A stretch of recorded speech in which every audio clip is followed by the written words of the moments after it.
আসসালামু আলাইকুম। বন্ধুরা কেমন আছেন?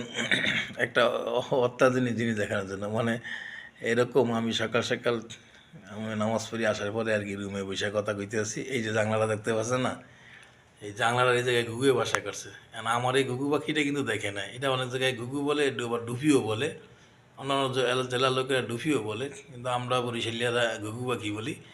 মানে ও এইটা আমারে খেয়াল করে নাই আমি যেখানে বসা, মানে আমার ওই জানলার যে পর্দাটা উঠানো বাইরে ফসা হয়ে গেছে তো, তাই ওই ইয়ে করে দেখেন সিস্টেমটা দেখেন এই যেই, এটা কি সম্ভব কখনো? এই দেখেন, এই জুড়াল দিয়ে গেছি গিয়া, ওই যে ওই জুড়াল দিয়ে কিন্তু আমারে আমার ঠিকই খেয়াল করে নাই, দেখা যেটা কিন্তু আমি গ্লাসের মধ্যে দিয়ে আর কি ওই যাই, আর পিকটা কিন্তু আমি আনছি গ্লাসের মধ্যে দিয়ে ওই যাই, ওই দেখা যায় ধরছিলাম এখানে আর কি বইছিল ভাষা বানানোর জন্য।